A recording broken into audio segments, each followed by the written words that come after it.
جب یہ لٹا ہوا قافلہ دربار شام میں پہنچا ہے،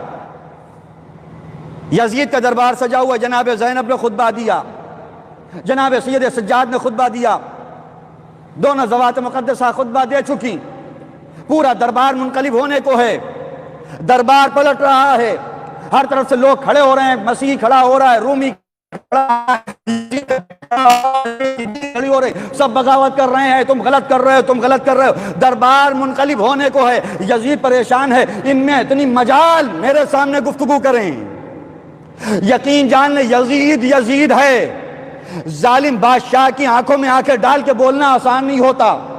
اس کے سامنے بولنا آسان نہیں ہوتا۔ آج ہمارے ملک میں اتنے بڑے ظالم حاکم پڑے ہیں، کون ہے جو سامنے جا کے گفتگو کر لے، کون ہے جو سامنے جا کے بول لے؟ سب کے بس کی بات نہیں ہے، سب مصلحت کا لبادہ اوڑے ہوئے خاموش پڑے ہیں، لیکن اس دربار میں اگر یزید کی نگاہوں میں نگاہیں ڈال کر کوئی 4 سال کا بچہ بولنے لگے تو یہ کمال نہیں ہے تو اور کیا ہے؟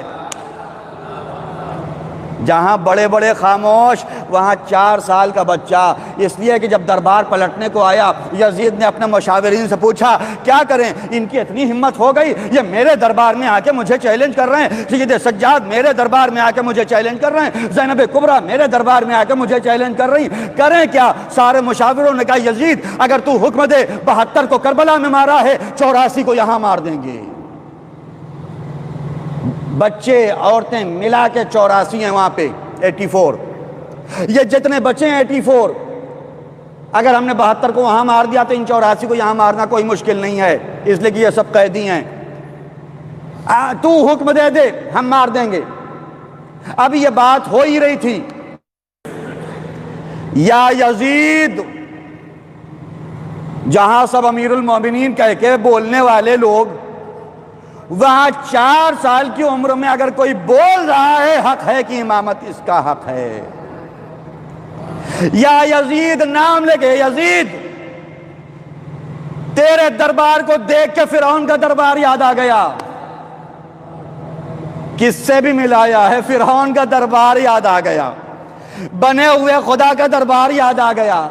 زبانی خدا کا دربار یاد آ گیا، سارا مجمع ایک بارگی بچے کی طرف دیکھ رہا ہے، بھوکا ہے، پیاسا ہے، قیدی ہے، اتنی مسافت طے کر کے آیا ہے، اتنی پریشانی برداشت کر کے آیا ہے، لیکن اب بھی بول رہا ہے، اس لیے کہ صاحب سلونی کا بیٹا ہے، یہ اب بھی بول رہا ہے۔ یزید پریشان ہوا، وہ کیسے؟ امام نے کہا بلکہ دربار فرعون سے بھی بدتر ہے۔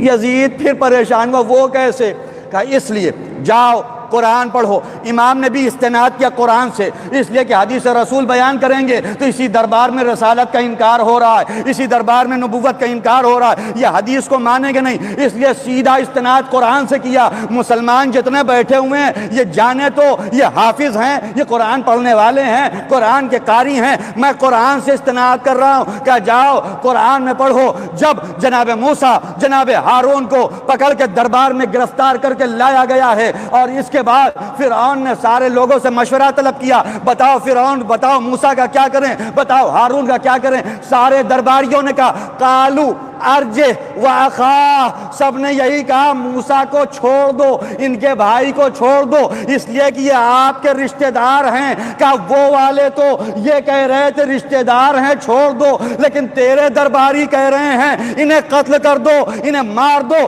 اس کا مطلب یہ کہ تیرے درباری ان سے زیادہ بھی گئے گزرے ہیں، اس سے زیادہ بھی بدتر ہیں۔ پھر امام نے بات کو یہیں ختم نہیں کیا، امام نے آگے بڑھ کے کہا ہے اے یزید، جانتے ہو فرق کیا ہے؟ فرعون کے درباری کیسے گئے گزرے کیوں نہ ہو،